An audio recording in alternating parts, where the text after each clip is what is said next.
Buenos días. Esta es una nueva webinar de la línea de formación e información de Red Maraña, un proyecto de la Asociación de Gestores y Gestoras Culturales de Extremadura que financia la Diputación de Badajoz. Eh, en esta ocasión, eh, el nombre de la webinar lo dice todo, el camino del Estatuto del Artista. Es un recorrido que viene desde hace bastantes años y que nos va a venir a ilustrar una persona, un gestor cultural que ahora mismo es coordinador general y responsable de proyectos de Conarte, la confederación que bueno, pues aglutina a artistas y trabajadores del espectáculo. Eduardo Rodríguez Salgado, desde 2022, gestiona el día a día de esta confederación y así como proyectos y comunicación.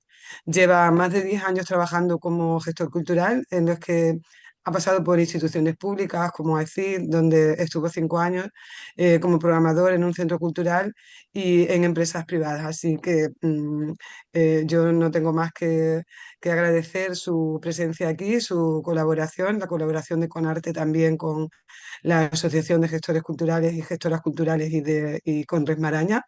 Y bueno, él, como nosotros, se considera un trabajador cultural empeñado en defender la profesionalización del sector, en este caso artistas y trabajadores del espectáculo, y su implicación es total. Eh, no tengo, como digo, más que agradeceros que estéis aquí como institución y a ti como efectivamente como gestor cultural y como compañero en la cultura. Cuando quieras, pues te doy la palabra y puedes empezar. Muchas gracias. Bueno, la dinámica de la webinar será como en otras ocasiones, o sea, si tenéis alguna pregunta, podéis levantar la mano. También lo podéis hacer mediante el chat, estaremos atentos al chat. Y bueno, Eduardo nos explicará cómo quiere que sea la dinámica. Yo ya no digo más. Bueno, Tony, pues muchísimas gracias por la presentación y de verdad un placer y enhorabuena por todo el trabajo que veo que estáis desarrollando en la Asociación de Gestores Culturales de Extremadura y desde Red Maraña. Así que como compañero, la verdad es que enhorabuena, porque estáis muy bien organizados y no es nada fácil, no es nada fácil, pero es fundamental para nuestro sector que los y las trabajadoras estemos pues en red y trabajemos juntas y bueno, pues, esto no se hace sin la suma de todos, ¿no? O sea que además el nombre de Red Maraña es muy, muy bueno. Así que bueno, pues muchísimas gracias por la invitación y nada, pues como ha dicho Tony, bueno, yo soy Eduardo Rodríguez Salgado, soy de profesión gestor cultural, ¿no? Llevo más de 10 años dedicándome a esto, así que entiendo que la mayoría de los que estáis aquí presentes sois también gestores y gestoras, ¿no? Culturales. Bueno, Y artistas. pues, y artistas, perfecto. Bueno, pues yo efectivamente estoy trabajando en Conarte como coordinador general, responsable de proyectos, de comunicación, un poco de todo. La, Conarte es un agente prioritario, ¿no? en el ecosistema de la cultura. Ahora vamos a hacer como veáis, el tema del Estatuto del Artista es un tema muy amplio, muy diverso, lo vamos a ir viendo, vamos a hacer un repaso pues, por las diferentes medidas que se han ido aprobando y cómo se han ido aprobando todas estas medidas. Pero es un tema muy amplio y además es un tema pues, de normas, de leyes, de cuestiones jurídicas. Yo no soy abogado, yo no soy jurista, yo soy como la mayoría de vosotras, pues un gestor cultural. Así que, bueno, pues tampoco os pido que me pegáis, que me preguntéis cosas al detalle respecto a leyes o medidas. Así que vamos a hacer un repaso. Y en cualquier momento de la presentación, pues sí, por favor, paradme, hacedme las preguntas que consideréis y yo, pues, dentro de mis posibilidades, trataré de solventarlas, ¿vale? Bueno, pues aquí todas podéis ver la presentación, ¿verdad? Podéis confirmar, vale, muchas gracias. De verdad, sí que me gustaría eso, que en cualquier momento, cualquier compañera, compañero, me corte y me haga cualquier comentario, duda, lo que sea. Vale, bueno, pues vamos a empezar. Voy a empezar.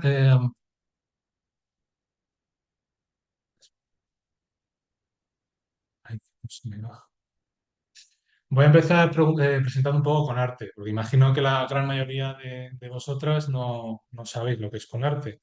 Conarte es la Confederación de Artistas Trabajadores del Espectáculo. Es una confederación de sindicatos, asociaciones profesionales, sobre todo del mundo de las artes escénicas, de actores, de actrices, del audiovisual también, de la danza y de la música. O sea, es una plataforma que aglutina representantes del mundo del teatro, del audiovisual, de la danza y de la música en los diferentes territorios del Estado.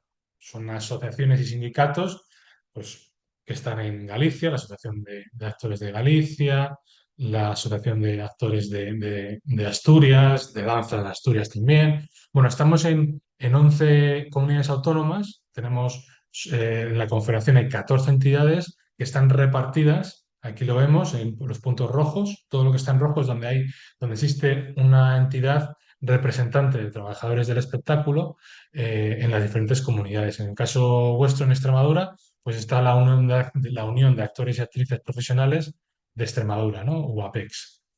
Y en total somos 14 sindicatos que representamos en el conjunto de Conarte, bueno, pues a más de 4.000 trabajadores y trabajadoras, ¿no? Como os he dicho, esos campos del teatro, del audiovisual, de la danza y de la música. El sentido de que exista un agente como Conarte, bueno, pues es muy importante, ¿no? Porque es tratar de ser un interlocutor válido frente a las administraciones y frente al patronal, los agentes sociales de la industria, para la negociación colectiva, para los avances sociales, para las negociaciones, etcétera. Este es un poco el papel que ejerce Conarte en el conjunto del Estado, ¿no? Tener una voz unificada de los profesionales y las profesionales en el conjunto estatal. Si alguien tiene una duda, pues, repito, no os cortéis, por favor.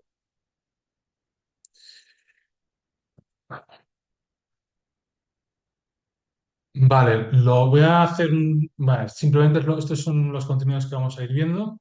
Lo he dividido en cuatro partes. Uno es explicar el contexto de cómo ha surgido el estatuto, que es largo, y explicar un poco, bueno, los pormenores que ha tenido este desarrollo histórico hasta hoy. Y luego vamos a desgranar, vamos a hacer un repaso también rápido, sucinto, de cuáles han sido los derechos que se han conseguido, los derechos que aglutinan esto que llamamos el Estatuto del Artista.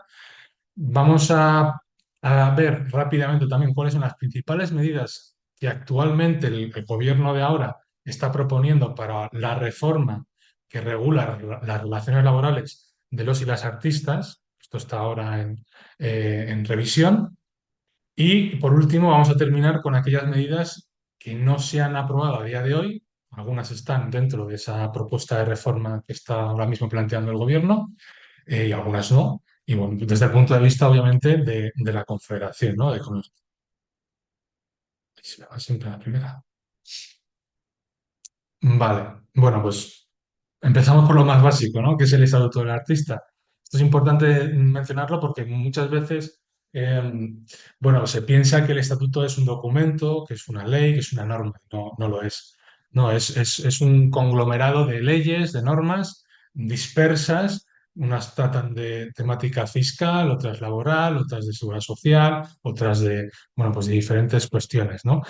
Para explicarlo bien, hicimos hace 2 años tenemos un proyecto que ha cogido la forma de página web, que se llama estatutodelartista.com, y ahí tenemos nada, os voy a presentar un pequeño vídeo, voy a dejar de compartir, que resume de una manera pues divertida pues estas cuestiones básicas de qué es el estatuto, ¿vale? Voy a dejar de compartir y voy a compartiros un pequeño vídeo, dura nada, apenas un minuto.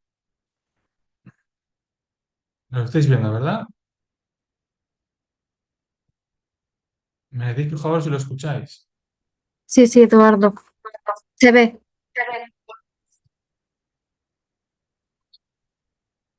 ¿Y lo Yo no lo oigo, escucháis ¿eh? también? No.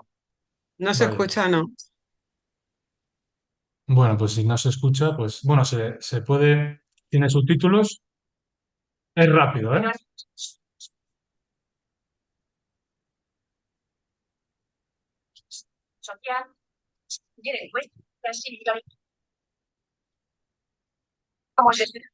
Pues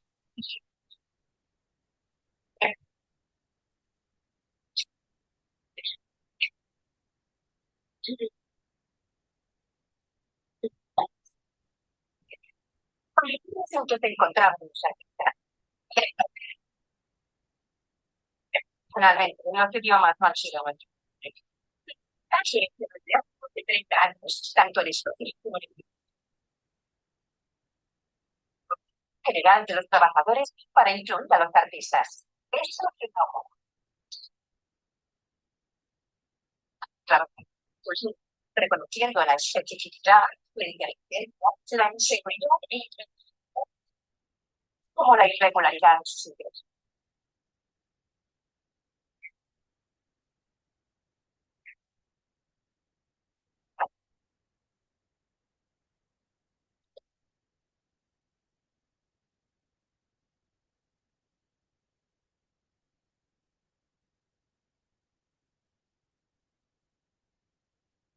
Bueno, pues esta es una manera de hacer pedagogía en torno a lo que es el Estatuto del Artista, algo bastante necesario porque, bueno, pues hay bastante desconocimiento, ¿no? entre los y las profesionales del sector. Y también hay, porque es materia difícil, ¿no? de entender y a la que, bueno, pues generalmente no nos metemos a leer el BOE o a leer... ay, perdón, estoy compartiendo el PDF. Quería compartir el PDF, pero no. A ver. Acabo de compartir en el chat la dirección web donde podéis ver el vídeo. Ahora volvéis a ver el PDF, ¿verdad?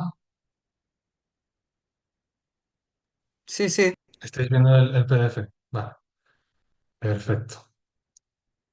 Bueno, pues ahí el vídeo trataba de explicar de manera muy resumida, primero, bueno, ¿por qué le llamamos estatuto del artista? Esto viene de un font French, de una equivocación, una anécdota, porque ya en la UNESCO en 1980 hizo una serie de recomendaciones, hablaba invitaba a los estados a hacer un estudio sobre el estatus, la condición eh, de los trabajadores de sus sectores culturales. Y aquí hicimos la traducción literal de estatus a estatuto.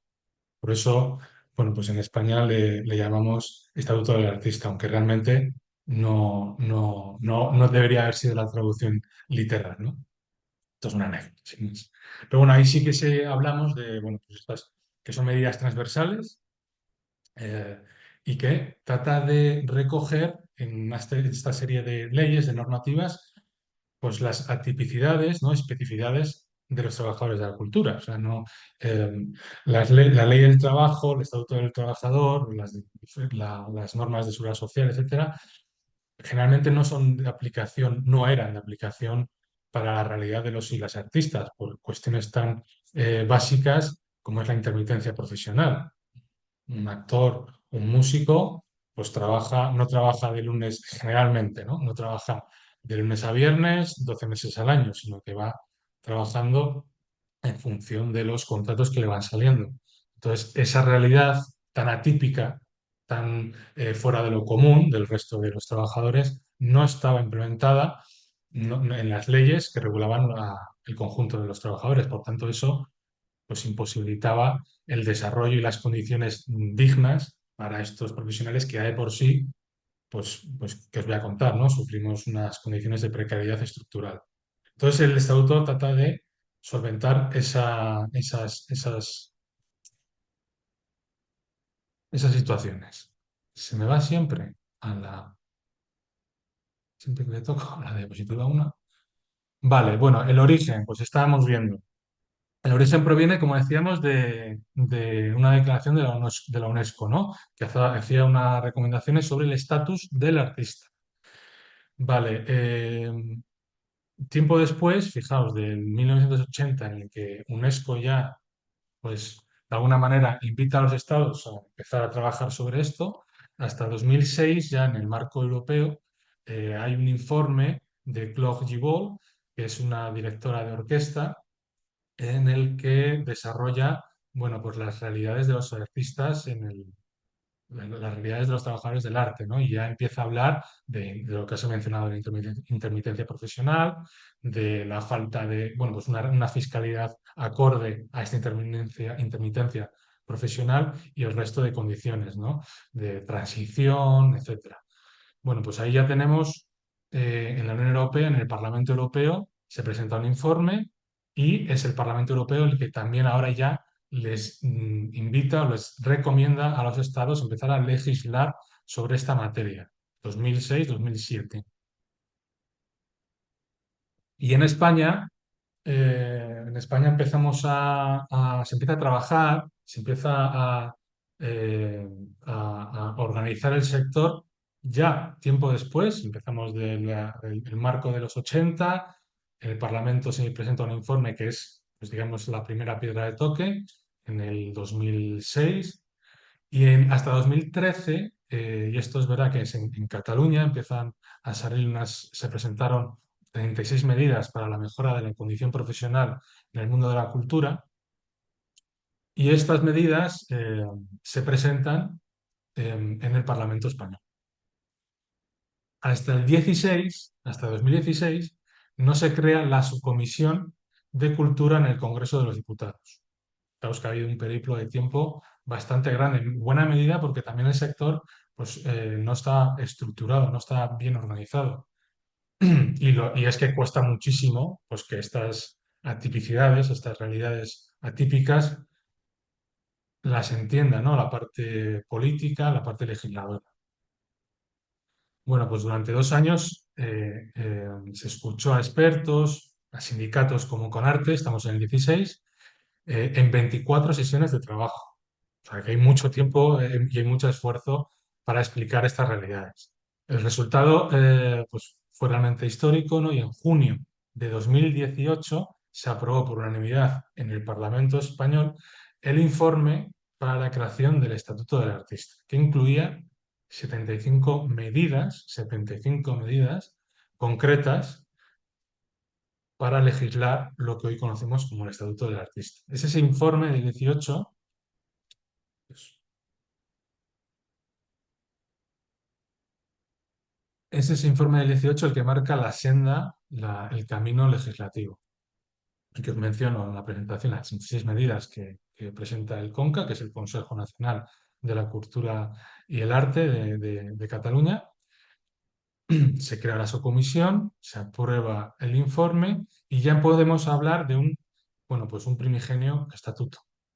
Aquí está, aquí hablamos ya del informe, donde se plantean pues, una fiscalidad, una protección laboral, una compatibilidad de la jubilación con el trabajo artístico y creativo y aspectos clave como la salud, ¿no? Entre los profesionales del sector. O sea, digamos que es como la materia gris de lo que es el estatuto, es este informe del 18, en el que Conarte pues, tuvo un papel protagonista.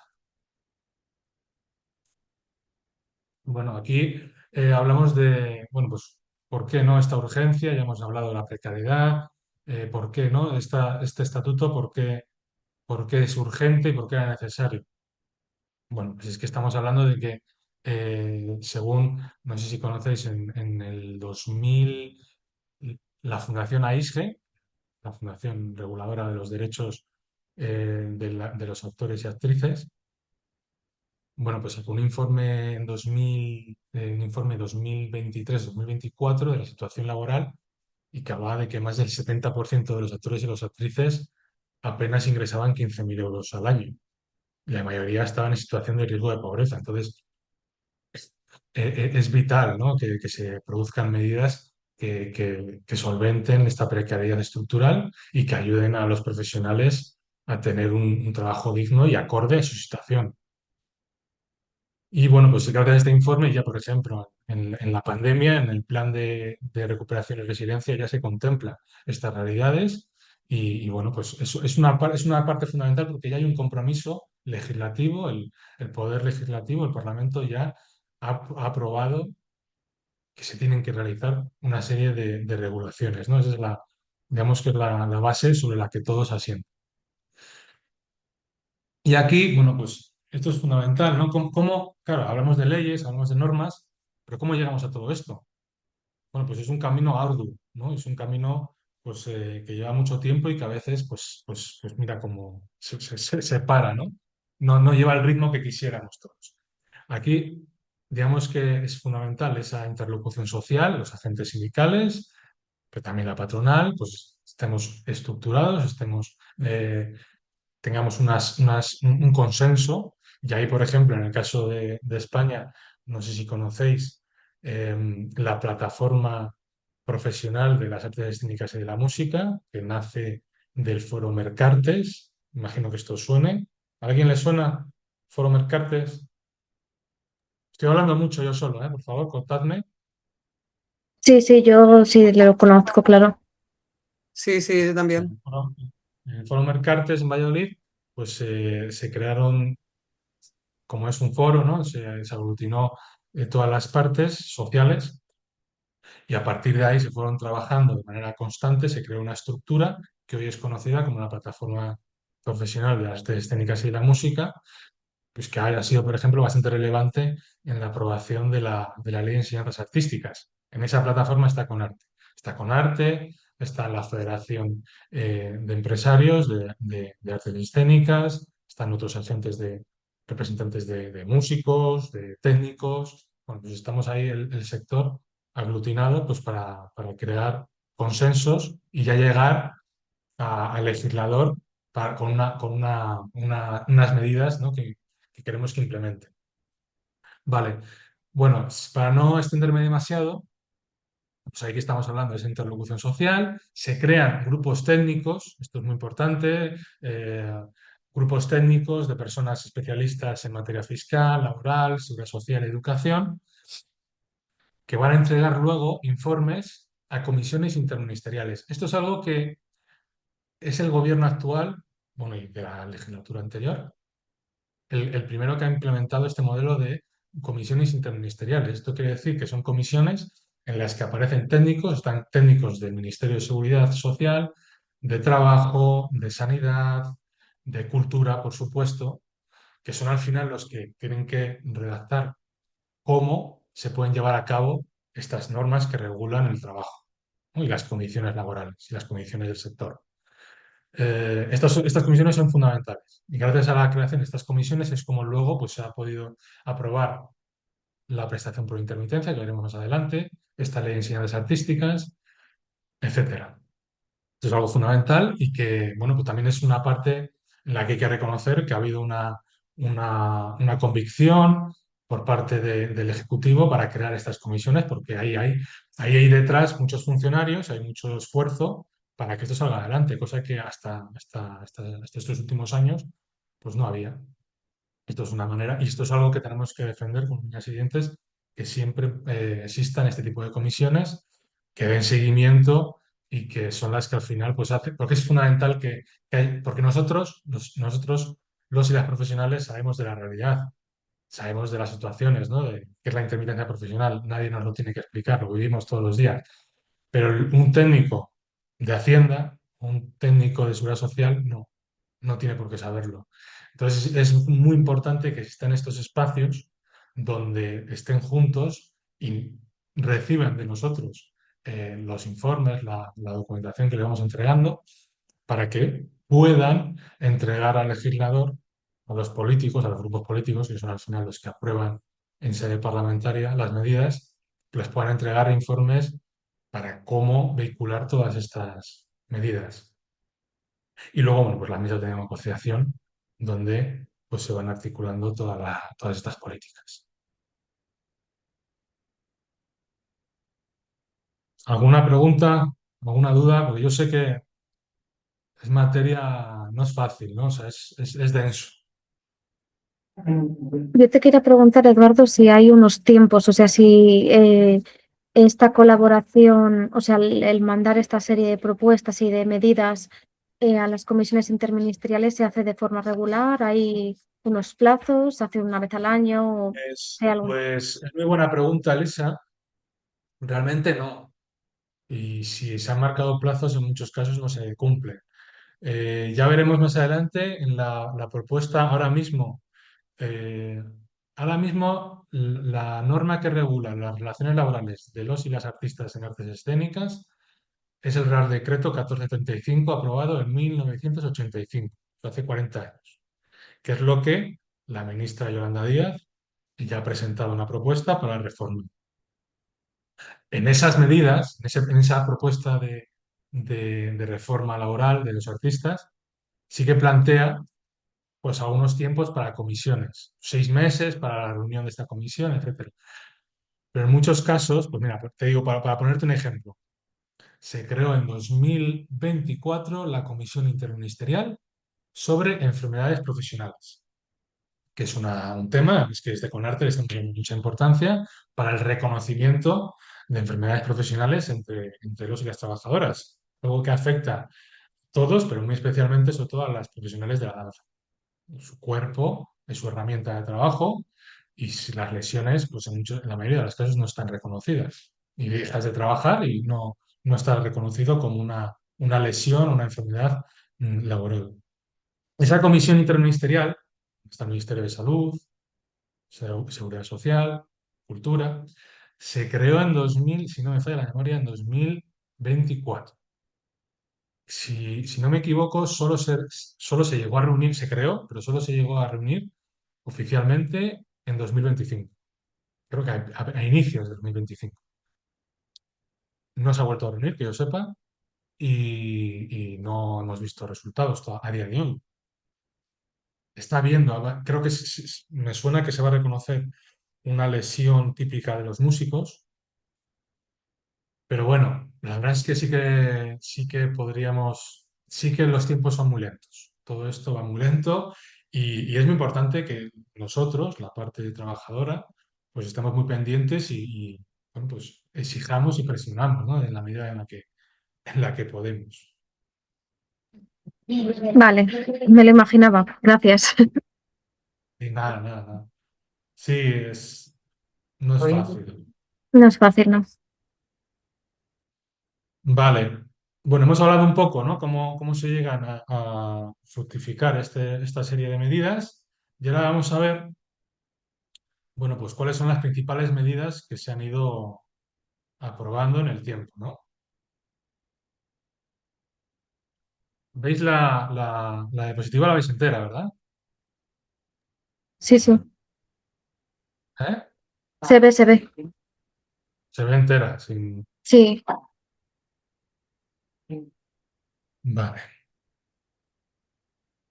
Bueno, pues, ¿os suena? Espérate. ¿Os suena esto? Situación de inactividad. Pues un concepto que, bueno, no es muy común. Pero esto, ¿alguien lo conoce? ¿Alguien ha estado en esta situación y se ha enterado de en qué consiste? A mí me quiere sonar, pero no estoy tampoco súper familiarizada. Bueno, esto es uno de los primeros logros que se regularon con lo que llevamos el Estatuto del Artista. Está regulado por el Real Decreto Ley 26/2018 y es como, digamos, una ficción jurídica, ¿no? Que permite al artista pues, tener todo el año cotizado a efectos de jubilación, pagando una cuota mensual reducida de 134,17 euros eh, a fecha de 2023, que es cuando está regulado. ¿Por qué se creó esta medida? Bueno, pues porque es una manera de proteger situaciones como el embarazo.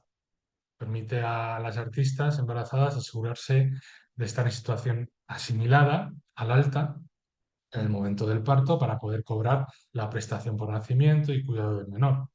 O los requisitos son más sencillos también. Se pueden acreditar 20 días de alta real en el último año con ingresos que superen 2 veces el salario mínimo interprofesional. Una medida muy concreta, pero también muy necesaria.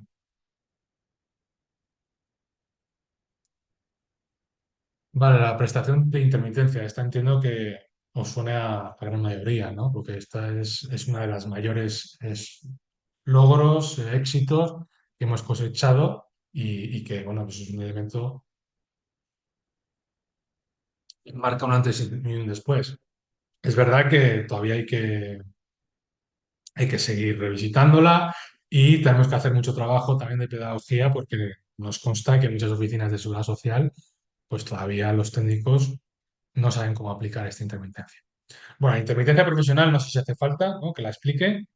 Lo hemos hablado antes, es esta realidad de muchos artistas que no tienen un contrato de trabajo fijo, estable, con unas horas, con 40 horas semanales, sino que, bueno, pues intermitentemente, es decir, tienen semáforos, ¿no? Pues ahora estoy contratado, se termina la función, se termina el proyecto y pues me convierto en desempleado hasta el siguiente contrato. Va intermitentemente. Bueno, pues para regular esto, para que, claro, tal como está regulado, eh, prácticamente hacía imposible o muy, muy difícil que la mayoría de los artistas pudiesen acogerse a prestación por desempleo, porque no llegaban a los días mínimos de cotización que se piden al resto de trabajadores. Ahí volvemos a ese concepto de atipicidad, ¿no?, de especificidades de los trabajadores del arte. Bueno, pues esto está recogido en el Real Decreto Ley, Ley 1/2023, y es una prestación contributiva especial con requisitos mucho más flexibles, ¿no? Basta acreditar 60 días de alta en los últimos 18 meses o bien 180 días en los últimos 6 años. O sea, se da mucha más flexibilidad para que el artista dado de alta en el régimen especial de artistas pueda recibir en esos momentos que no está trabajando, momentos de intermitencia, pueda recibir una prestación. Esta prestación dura 120 días y la cuantía, grosso modo, por ámbito general, suele estar en torno al 80% del IPREN, aunque puede subir al 100% si la media de lo que se haya cotizado en los últimos 60 días supera los 60 euros diarios. Y también se incluye en esta prestación, esto es algo también importante, al personal técnico y auxiliar, no solamente a los artistas. Pero también es verdad que pues hay muchos técnicos que también tienen esta realidad de intermitencia, ¿no? En función de los bolos, de los trabajos que vayan saliendo, pues tiene estado de alta y de baja. ¿Alguna duda sobre eso? ¿Sobre la intermitencia? Vale, otro de los grandes logros también se aprobó en el 23, en el mismo Real Decreto 1/2023, es la compatibilidad de la jubilación, ¿no? Esto también os habrá sonado, fue noticia, permite que se perciba pues la pensión compatibilizado con trabajos creativos y artísticos. Una reclamación histórica evidentemente, de las personas que están en situación de jubilación. En principio debería ser algo muy sencillo, también nos consta por afiliados que han tenido problemas en según qué oficina de seguridad social, pero bueno, por ley es compatible, ¿no?, ese cobro del 100% de la pensión y una serie de trabajos artísticos o creativos, ¿no? En este caso, la empresa aplica una cotización de solidaridad del 6% en la nómina, aunque en el borrador que tenga que presentar se menciona un reparto del 7% para la empresa y del 2% para el trabajador. Bueno, otra medida de flexibilidad para pues, permitir eh, mm, mayores ingresos, ¿no? y seguir trabajando para muchas personas que necesitan seguir trabajando. Porque también os podéis imaginar que la jubilación de muchos artistas pues, no es precisamente generosa. Vale, medidas fiscales. Aquí pongo varias. Eh, Hay una retención del 2%, ¿no? Hay pues, una reducción general de la retención del IRPF, pasa del 15 al 2% en las nóminas de los artistas. Esto siempre en el régimen especial de artistas, ¿vale? Para contratos inferiores a un año vinculados a la relación laboral especial de artistas. Hay una medida que se ha implementado por primera vez este año y que ahora la hemos publicitado recientemente porque es para aplicarse a la renta. Por primera vez lo vamos a poder aplicar a la renta del 2025. Y es esta norma que habla de la reducción del 30% en el IRPF. Vale, esto lo que viene a recoger es otra vez este fenómeno de la intermitencia. Hay años en los que te han salido muchos trabajos como artista y hay otros en los que no, en los que pues, los contratos, los proyectos pues, no han salido, lo que fuera, y has tenido un año más flojo en cuanto a remuneraciones. Entonces, lo que recoge esta reducción es que vas a poder compensar, ¿vale? Si este año has tenido muchos ingresos, te ha ido muy bien, pero los 3 años anteriores pues no te ha ido tan bien, vas a poder compensar, ¿vale? Tal manera que cuando lo que has ingresado este año pues supone el 130% respecto a los otros 3 años, te vas a poder aplicar esa reducción del 30%. Siempre haciendo la media con los 3 años anteriores. Otra flexibilidad y otra manera de aplicar medidas fiscales acorde a la realidad intermitente, flexible, no lineal de los trabajadores del arte.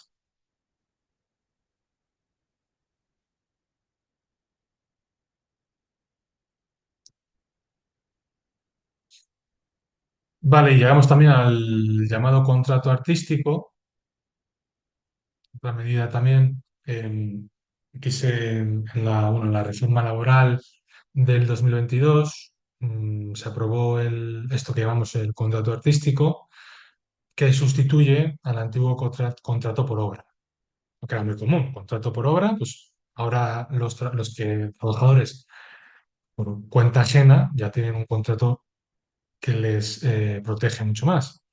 Este contrato está diseñado pues, para poder cubrir la temporalidad estructural, ¿no? de nuestro sector. Pues, puede usarse para una actuación, una temporada o lo que dure en fase de producción.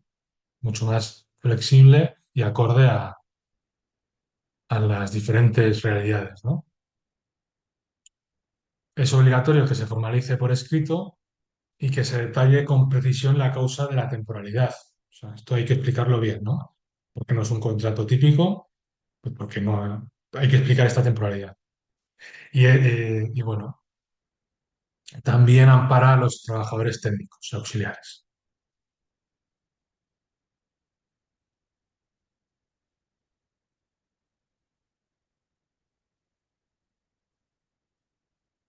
Eso aprobó en el 2024, también os sonará, lo que os mencionaba antes, la nueva ley de enseñanzas artísticas, que también es una gran reclamo del sector, que está por desarrollarse. Se ha aprobado la ley, pero está por desarrollarse.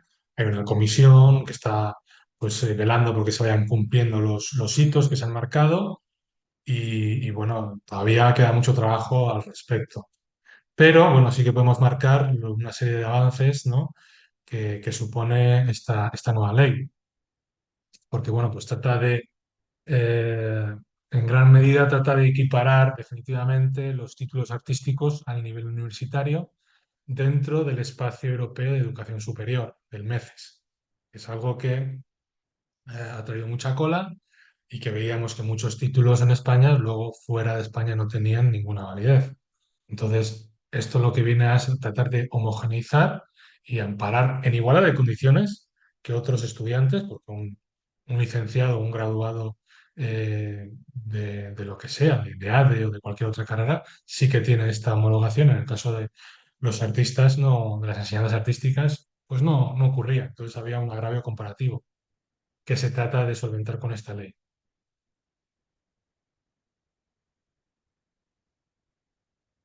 Como veis, se van tocando muchos aspectos, ¿no? Por eso es importante entender que el estatuto no es un documento, o sea, que está compuesto, pues fijaos, la cantidad de normas, de leyes, de reales decretos que estamos viendo.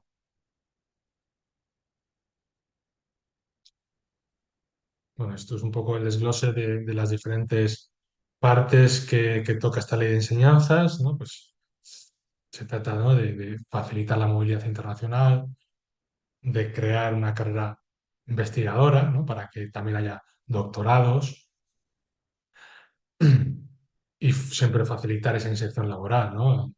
Las acreditaciones, que los títulos tengan su validez en todo el territorio.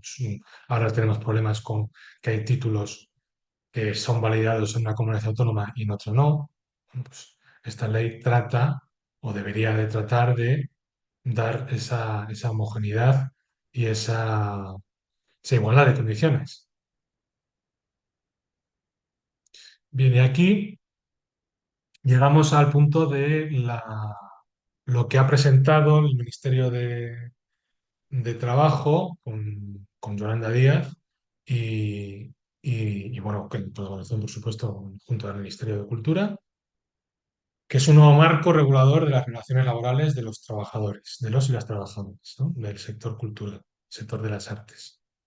Esto está regulado actualmente, por lo que os decía, es el Real Decreto 1435 de 1985. O sea que se va a reformar una regulación que tiene más de 40 años. Ya ha tocado.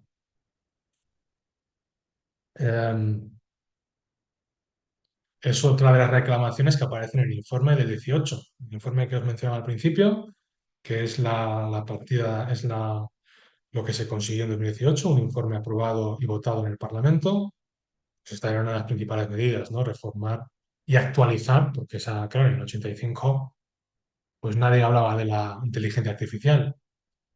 Y esto es algo que ahora está muy candente, es un tema muy conflictivo, no es nada sencillo, y se está tratando de regular. De hecho, en la propuesta, pues ahora lo vamos a ver, hay un artículo, el artículo 13, que trata de regular la IA entre los trabajadores del arte. Bien, pues aquí rápidamente hay unas ciertas, lo he resumido muchísimo, ¿no? Hay una serie de medidas. Se amplía la compensación por cese, ¿no? Hay un derecho, la propuesta recoge, ¿no? Un derecho a 12 días de salario por año en contratos de duración determinada, que aumenta a 20 días si la duración supera los 18 meses. También se están proponiendo medidas específicas en cuanto a la violencia, el acoso y regular la figura del coordinador de intimidad, que se ha ido implementando en los rodajes, pero no está regulado, aquí se quiere poner como algo, una figura obligatoria. Y bueno, pues ya cuestiones más concretas como vacaciones prorrateadas. Bueno, trata de adaptarse a mayores derechos, mayores condiciones, bueno, pues una actualización. Aquí os menciono la inteligencia artificial, es el artículo 13 que aparece en la propuesta. Digo propuesta porque está todavía por aprobarse. Creo que se presentó hace, no sé si fueron 2 o 3 meses, y hay creo que un periodo de 6 meses de consulta pública. Podéis acceder a la página web del Parlamento y ahí están las medidas que ha presentado el Ejecutivo para esta reforma. Seguramente salga como esté, como con la figura del Real Decreto. Bueno, esto es un tema de gran conflicto y que estamos aún en discusión, cómo se va a regular la IA. Ha habido cierto rechazo en torno a esto, pero es verdad que es necesario incorporarla, hay que regular el uso de la IA. El cómo, pues, bueno, es complicado, pero es importante que esté recogido y que estén los trabajadores y las trabajadoras de alguna manera protegidas, porque el mundo de la IA lo está trastocando todo y cuanto antes haya normas, haya límites, pues mejor para todos. Hay otra de las reivindicaciones que están recogidos en el informe 18 y que nosotros teníamos desde hace mucho tiempo es también regular el trabajo de los menores de 16 años. Imaginaos, bueno, pues es muy común en musicales, en otro tipo de espectáculos, trabajo de menores. Bueno, esto no estaba regulado, no había una regulación de ámbito estatal, sino que había regulaciones en diferentes comunidades autónomas. Claro, eso lo complicaba todo. No había, no existía una norma común, entonces lo que funcionaba en Andalucía, pues igual en Cataluña no, en Madrid tampoco, o en Madrid sí, en País Vasco no. Bueno, pues ahora se va a procurar que haya una norma que regule el trabajo de menores de una manera pues homogénea.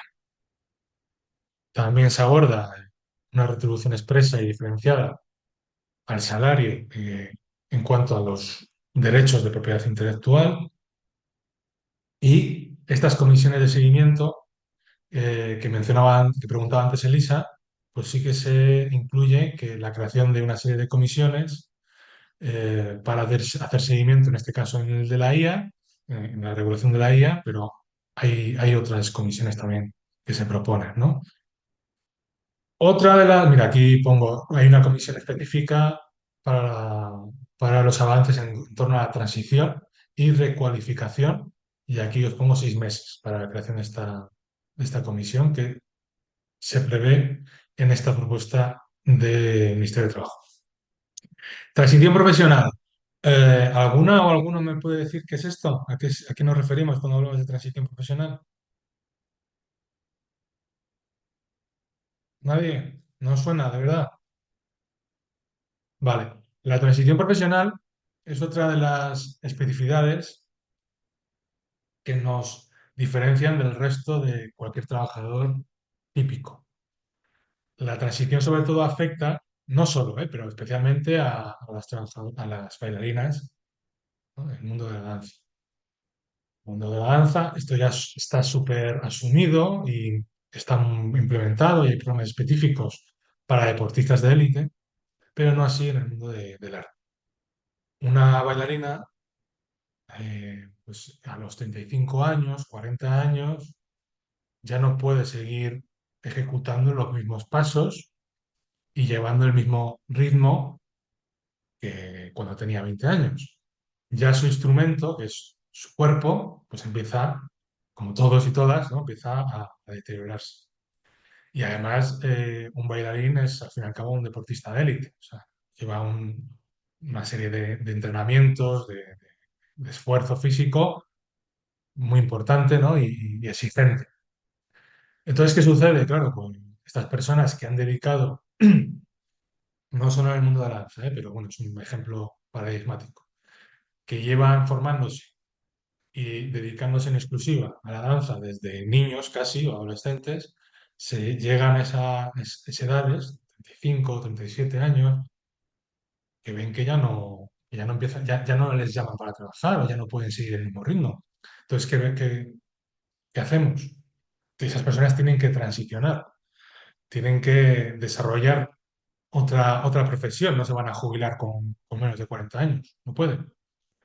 Entonces, eso es lo que se considera transición profesional, ¿no? Cómo reconvertir a personas que se dedicaban en exclusiva, prácticamente en exclusiva, a interpretación en los escenarios, a otras profesiones que no están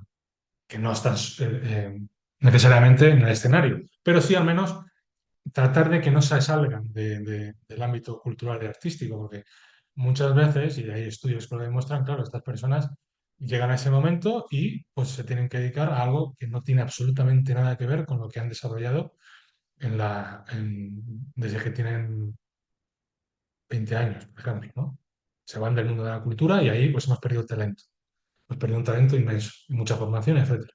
Entonces, aquí lo que se está pidiendo es que haya programas estatales que reconduzcan esta situación y que pues, regulen y traten de apoyar, impulsar esta transición hacia otras carreras, otras profesiones, en la medida de lo posible, pues que estén relacionadas con su oficio principal.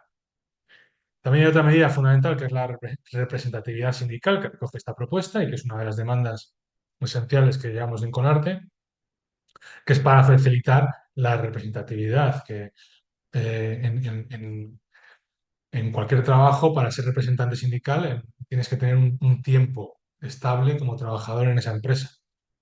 Y ya sabemos que en el mundo del arte la intermitencia es muy común. Entonces, claro, como no te dan los tiempos, porque te contratan, se termina el contrato, te vuelven a contratar, se termina el contrato. Entonces lo que ocurre es que era prácticamente imposible que los artistas fueran representantes sindicales, porque su realidad laboral no lo permitía según la regulación. Entonces, esto va a tratar de también acogerlo, cambiarlo, transformarlo para que los artistas, los actores, los músicos, los bailarines puedan tener representantes sindicales en función de su intermitencia.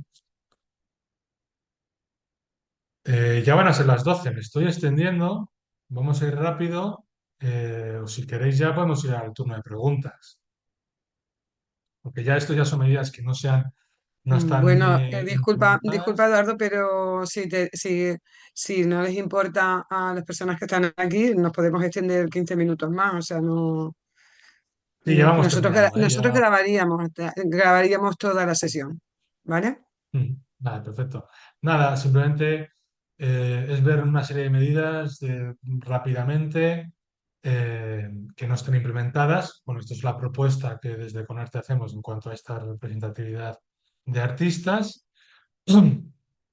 Porque a día de hoy, por ejemplo, pues mira, Conarte y otros sindicatos de artistas, para firmar, por ejemplo, un convenio colectivo, necesitamos que los sindicatos mayoritarios, GT o comisiones, acepten que nosotros nos sentemos en esa mesa negociadora de un convenio colectivo. Sí, pueden vetar nuestra participación.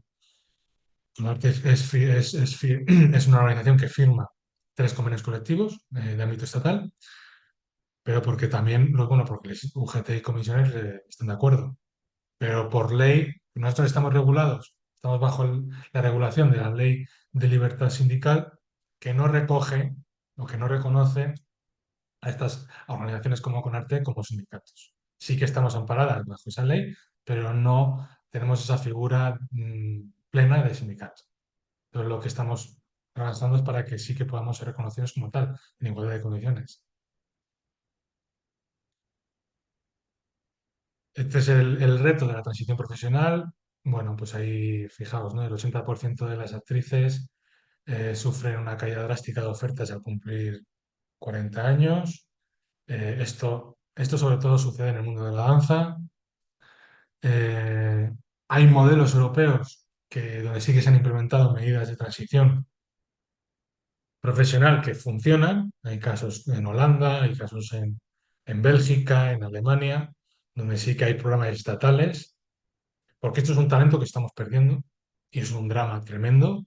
Nosotros le estamos dando también mucha importancia al aspecto psicológico, porque hay que prepararse psicológicamente y el impacto que la transición profesional conlleva a un artista que ha dedicado toda su carrera a, a estar sobre los escenarios, pues tener que salirse cuando aún te quedan más de 20 años en los que tienes que trabajar para jubilarte, bueno, pues psicológicamente no es fácil de sobrellevar. Y bueno, la salud mental es algo que habría que implementarse en todos los sectores profesionales, ¿no? No solamente en el mundo del arte.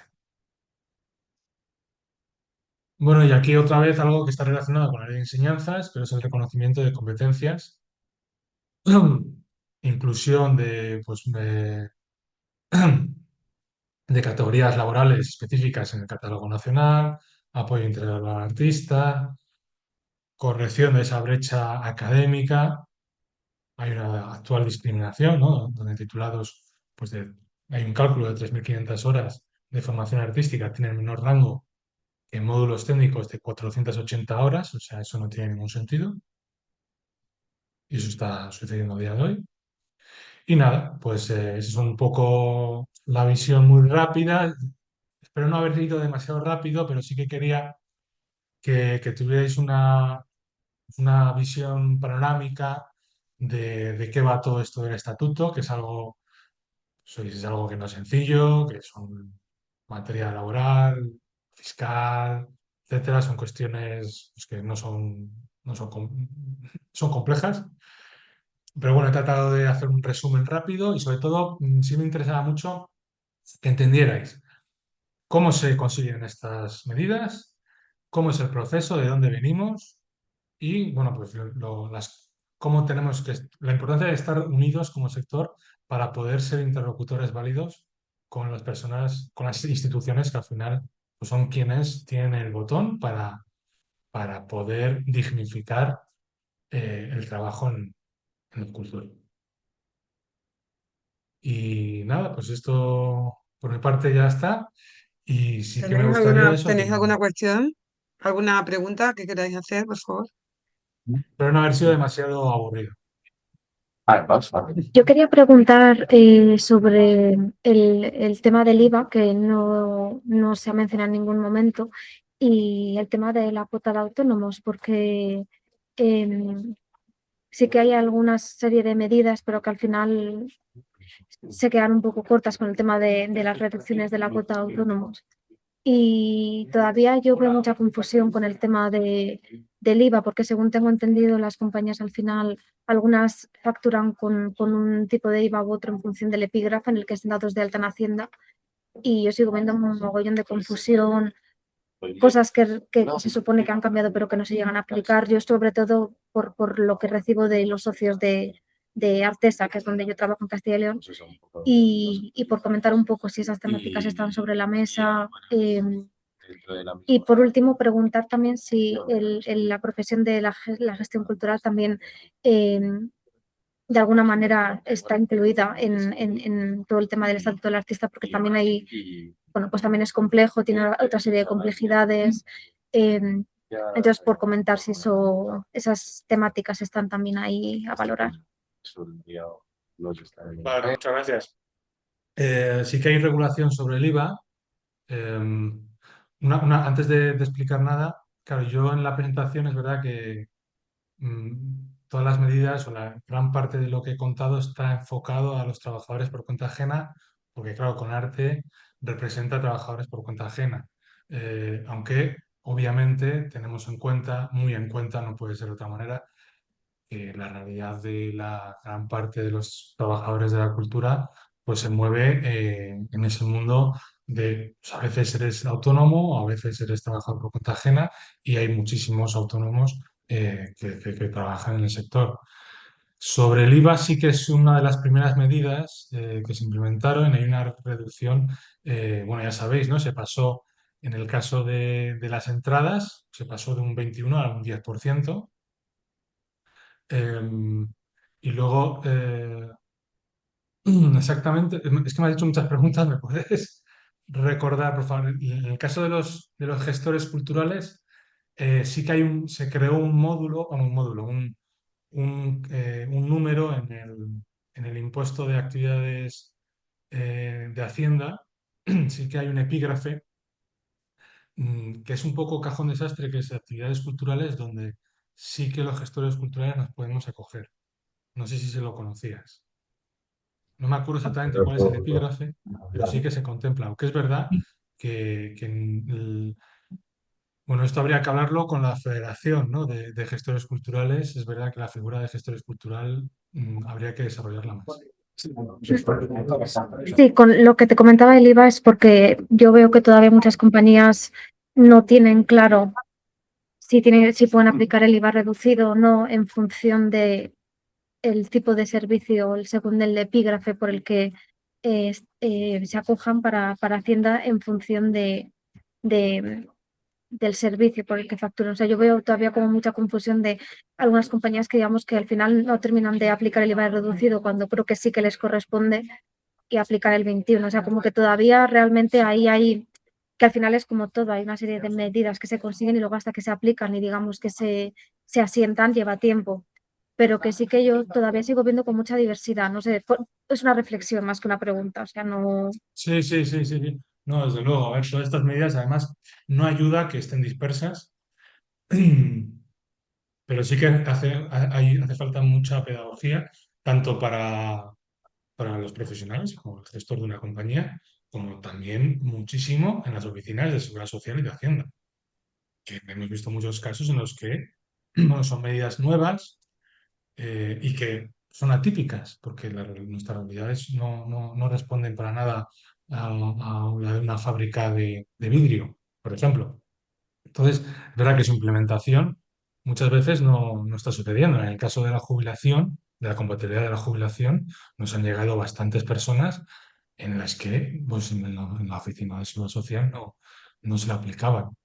Y esto es una cuestión de toca a un técnico que no, pues no ha tenido la formación necesaria para poder implementar esto. Y sí que es verdad que hace falta mucha pedagogía, sí. Pero bueno, son cuestiones que no son fáciles, claro. Mm. Sí, Ya por te mi digo, parte, yo sobre todo me he centrado más en lo que respecta a los trabajadores por cuenta ajena, que es de lo que realmente puedo hablar. sí. Carmen, Sí, por mi parte yo, vamos, iba a hacer otra pregunta, pero puedo añadir a lo que dice Lisa, que sí que es cierto que yo soy distribuidora de teatro, hago producciones teatrales, pero también hago gestión en festivales, dirección artística y demás. Y hay muchas empresas, muchos artistas que te los mandan al 10, otros al 21. Y es que eso, yo hace como 4 años así comencé a dar cursos de formación sobre cuando se inició este tema del IVA. Y es muy sencillo, toda persona que tenga un DNI puede facturar al 10, pero Mm. siempre y cuando que trabaje sola. En el momento que trabaje con un técnico, ya es el 21. En el momento que trabaje con un distribuidor de teatro que haya cerrado esa operación, es el 21. Simplemente puede cobrar el 10% de IVA cuando esa persona sale a escena, se cambia su música, si es en el caso de que sea un espectáculo, o si da talleres no reglados, que también que está él solo frente al público. Eso, y además, en los primeros inicios que llamabas a Hacienda, te decían, pero lea usted este párrafo, ¿qué dice? ¿Usted tiene un DNI, es autónomo? Pues al 10. Y es que ni siquiera ellos mismos, como bien dice Eduardo, no tenían conocimiento ni formación para afrontar lo que se le venía. A mí lo que me preocupa mucho es que cuando hago producción de espectáculos, yo doy de alta a los actores para el día de la función, para los ensayos y demás. Y hemos tenido un problema porque hay algunos actores que son autónomos. Y la seguridad social me obliga que, aun siendo ellos autónomos, no acepte yo una factura de ellos con IVA, sino que además yo le dé de alta ese día, cuando ellos ya están dados de alta en la seguridad social. Y ese es un problema gordo, porque yo ya me he negado a coger facturas de los actores y aunque son autónomos, que ellos hacen un trabajo libre y que pueden trabajar con cualquier compañía o con cualquier productora, porque así es la única forma que sobrevivan a esta situación, estando en varios espectáculos, pues yo me niego y mucho a coger facturas de ellos. Directamente llamo a la asesoría que los den de alta y ya está. Esto es un problema muy complicado que además nosotros hemos tenido un pago. Claro. Eso que comentas, Carmen, es súper común porque también en el chip claro, muchísima gente ya está, o sea, está con la idea de, bueno, yo soy autónomo, yo contra factura, pero claro, y, cuando se mezcla, ¿no? El trabajador por cuenta ajena y muchas veces, pues a ver, al final es, bueno, es que me vas a descontar, ¿no? Si me das de alta, me vas a descontar de mis honorarios, prefiero seguir siendo autónomo, que yo pago mi cuota. Eh, pero sí, desde luego que nosotros abogamos porque la contratación sea la vía, porque además es lo que al final te permite mayores prestaciones, lo que te permite mayor seguridad y lo que al final también tenemos que pensar en un horizonte de jubilación, ¿eh? Que el autónomo, la jubilación, pues la va a tener, no la va a tener sencilla. Pero sí que lo que mencionas, Carmen, es algo muy común. De hecho, ahora mismo hay una discusión en torno a una propuesta que quiere hacer una, una cuota hiperreducida para trabajadores de la cultura, lo cual pues puede conllevar a que nadie, ningún productor, pues quiera contratar. Ah, pues tú eres autónomo, te cuesta muy poco la cuota, pues ya está. Ya, vamos, son Y muy. respondiendo un poco a lo del IVA, es verdad que lo que dices es cierto, o sea, al 10% se pueden acoger artistas, directores, técnicos, cuando proveen servicios a un tercero. Cuando ya eres tú el que provee servicios, ahí ya. Y dependa de ellos, claro, solo de ellos. puede ser que Porque tú has hablado de una serie de medidas que ya se han logrado, o sea, y se pueden acoger a ellas, como por ejemplo es la fiscalidad, en cuanto a fiscalidad, la que les permite, la que permite a estos artistas tener paro, tener un paro. ¿Puede ser desconocimiento por parte de los artistas y por eso son autónomos o se hacen autónomos porque es la única forma de que les contrate una compañía? No sé cuál puede ser la razón, porque un artista, un actor o una actriz concretamente, de lo que vive es de su trabajo como actor o como actriz, yo creo que le es más rentable ser trabajador por cuenta ajena, es decir, artista contratado con una reducción de IVA, si es el caso, que autónomo pagando una cuota y que trabaje de forma intermitente. Porque no sé, en todo caso, no sé si se puede beneficiar de esa intermitencia siendo autónomo. Y no solamente eso, sino que además realmente hay muchos autónomos que son falsos autónomos. O sea, cuando tú estás trabajando para un producto o en una coproducción, una producción, pero a ti te están diciendo, te están dirigiendo tu trabajo, o sea, quiero esto, quiero otro, tal, tal, tal, estás recibiendo unas direcciones. Eso ya no es, o sea, eso es al fin y al cabo, estás ejecutando unas directrices, unas órdenes de un superior. Eso ya es una relación laboral. Eso ocurre muy a menudo. Pero también es verdad que hay una cuestión que yo creo que es estructural, y en aquellos sitios donde la industria, si es industria, es muy pequeñita, es muy difícil que existan empresas grandes que puedan, bueno, pues normalizar esta relación laboral de contratados. En, pongamos por ejemplo, ¿no? En donde hay, pues en Madrid, por supuesto, en Barcelona, pues hay una industria, pero es verdad que en aquellos territorios donde la industria es tan pequeñita, donde la figura de la compañía pues es un autónomo que contrata a otros actores, actrices, es todo mucho más difícil y complicado. Y es verdad que hay que escuchar a todas las partes, pero bueno, lo que dices tú, Tony, hay que hacer mucha pedagogía y siempre lo favorable es si vas a ser un trabajador, si vas a hacer una serie de trabajos para otra persona, pues que estés dado de alta. Ese es el mundo ideal y eso es por lo que desde Conarte pues abogamos. Creo que José querías decir algo. Juan Manuel, ¿o no? Ah, no. Bueno, o sea, lo que estáis hablando de falsos autónomos, ¿no? Que la cuestión que sería la geneidad, claro, por ejemplo, cuando nosotros nos encontramos en situación de contratar a artistas para realizar algún tipo de evento, nos encontramos que muchas veces muchos de ellos desconocen todo lo que es la fiscalidad y todo lo que es en qué régimen está, ¿no? Y bueno, lo que hacemos un poco es orientar sobre estas cuestiones porque pues se dan de alta, muchas veces pues se pagan a lo mejor impuestos que no les toca. Entonces, gracias pues bueno, a iniciativas así, ¿no?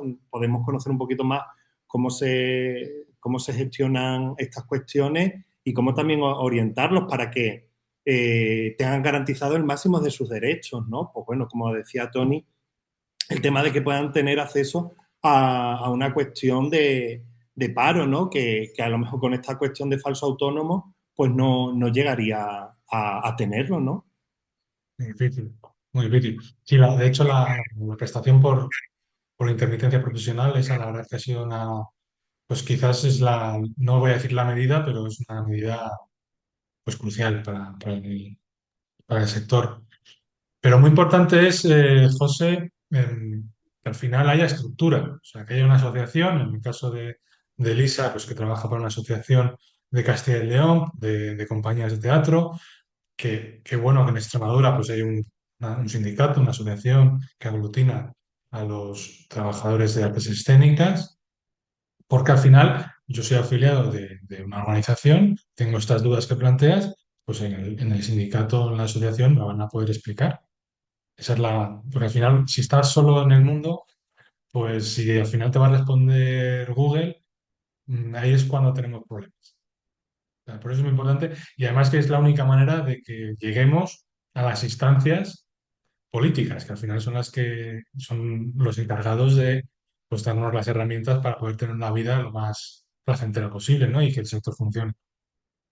Entonces yo abogaría por eso también, ¿no? Porque tiene que haber conciencia de clase, también es importante, ¿eh? Conciencia de clase y que en este caso de hablar desde el punto de vista de los trabajadores, pues tengan claro que tienen que formar parte, si hay una asociación en su territorio, que tienen que formar parte de ella. Pues la única manera en que van a tener acompañamiento, van a tener pues alguien que les va a poder dar respuesta a estas cuestiones y dar seguridad, porque la precariedad muchas veces lo que hace es eso, que se acepta cualquier cosa, venga de donde venga, bueno, pues no tenemos que dejar ya eso atrás. Una cosa que te quería preguntar yo también es, en Conarte y en las distintas asociaciones que hay que están en la Confederación, supongo que tendréis artistas autónomos y trabajadores por cuenta ajena, ¿no? Dentro de dentro de esas asociaciones. Claro, imagínate, como te digo, en Conarte hay 14 sindicatos, asociaciones, que representan a más de 4.000 trabajadores y trabajadoras.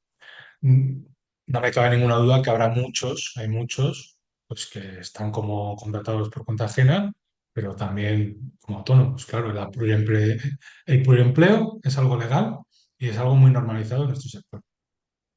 Ujú. A ver, Tiene- perdona, perdona, Carmen, solamente quería decir, no sé si Carmen tú estarás de acuerdo, que al final yo creo que, por ejemplo, aquí en Castilla y León la mayoría de las empresas es que son de una persona o dos y al Mm. final, o sea, nadie quiere ser autónomo, pero al final creo que se ven forzados a ello porque luego también para poder tener acceso a ayudas y a convocatorias, es que al final yo creo que aunque no Esto quieran, es una figura legal, claro. claro, al final es que se necesita. Muchas veces al final se hacen triquiñuelas, pero bueno, pues tengo una escuela y de esa manera, a través de la escuela se me hace una contratación, pero son al final como parches, porque de la forma más típica no funciona. Entonces yo creo que sobre todo en comunidades más pequeñas, o sea, creo que al final es lo más común que un actor, una bailarina terminen al final haciendo una compañía en la que están ellos mismos y una persona más. O sea, terminan al final la figura de autónomo es lo que les permite eh, acceder a determinadas cosas. O sea, que yo pienso que al final, no sé si Carmen, tu experiencia también es un poco esa. Yo es lo que veo desde mi puesto, vaya. En esa línea tiene razón, pero luego es mucho más amplio para poder optar, como tú bien dices, a inscribirte en redes de teatro, pues la gente se da de alta, pero también se da de alta por un mes para entrar dentro del plazo. A medida que se va acercando, si consigue cerrar un bolo, pues se vuelven a dar de alta para tener todo arreglado. Y en algunas ocasiones, en algunos sitios, te quieren que tengas un autónomo con una estabilidad de un año como mínimo. Que, por ejemplo, eso en la Comunidad de Madrid ni se plantea, porque hay muchísimos autónomos intermitentes. Y además, quien es autónomo y decide coger esa figura legal es porque tiene mucho trabajo. O sea, cuando alguien autónomo es estable en su cuota, es porque yo considero que es porque tiene trabajo suficiente, o si no, un autónomo no lo puede mantener alguien que tenga un bolo, dos o incluso tres al mes.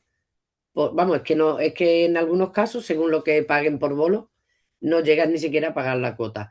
O sea, que aquellos que se dan de alta como autónomos es que tienen trabajo para mantener esa estabilidad de pagar la cuota y tener sus ingresos. Sí, sí, desde luego hay que dimensionar, ¿no? Cada caso, es lo que decía Elisa, que bueno, pues en territorios donde no hay, digamos, un mercado potente que permita pues, que se construyan empresas con cierta estabilidad, pues la figura del autónomo tampoco hay que demonizarlo para nada. O sea, tienen que coexistir, ¿no? Y está muy bien. Pero lo que sí tiene que quedar claro, que es que muchas veces en el mundo de la cultura la picaresca ha sido y es muy común. Y sí que hay muchas situaciones en las que hay empresarios que son empresas, que no es un creador, que, que la compañía es él y a lo mejor su pareja, sino que son empresas, pero que siguen basándose en la figura del autónomo para llevar a cabo sus proyectos, ¿no? Eso es al final lo que hay que proteger es la figura del trabajador por cuenta ajena, pero claro, cuando la situación económica de tu entorno pues te obliga a ser autónomo, pues bueno, pues es que eso tiene que existir y no está mal.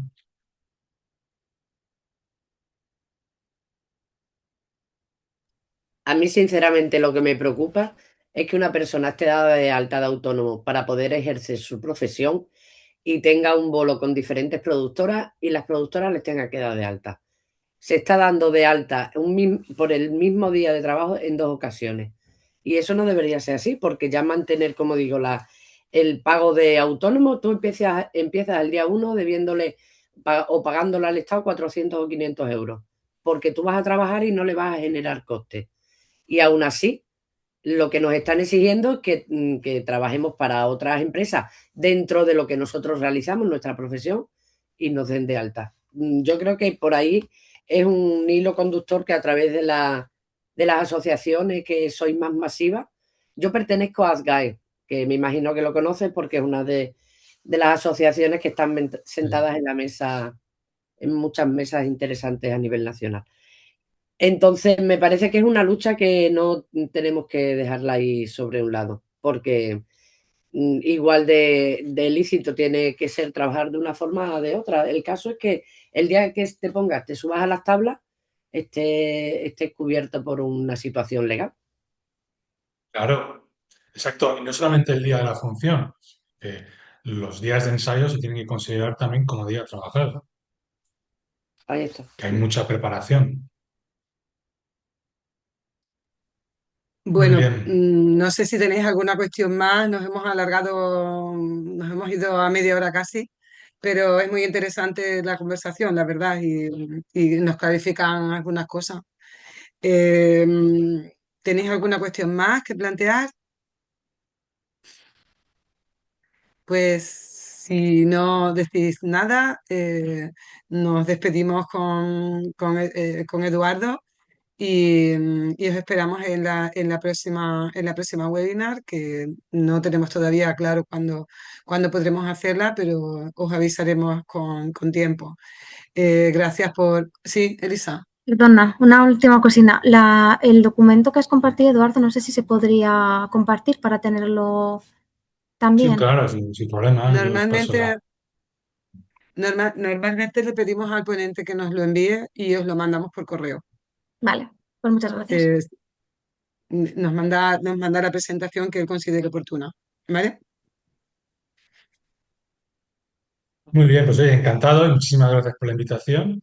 Pues nada, oye, lo dicho, que un placer. Espero haber resumido y haberos dado pistas bueno, qué es el estatuto, qué conlleva todo el universo, ¿no? que rodea todas estas medidas y legislaciones. Y lo más importante es que estemos todas y todos, bueno, pues trabajando porque las condiciones de todas, tanto del productor como del trabajador, sean lo mejor posible, porque al final de eso se trata, ¿no? De que ganarse la vida de la cultura no tiene que ser algo precario, que parece que lo hemos asumido, algunos lo han asumido como forma natural y en absoluto, ¿no? Tenemos que trabajar para que la cultura sea sinónimo de un trabajo pues digno y bien remunerado. Pues lo he dicho. Pues nada, Gracias. Gracias a paso todos. Chao. venga, un abrazo. Chao, chao. Adiós. Gracias. Hasta Gracias, luego. chao.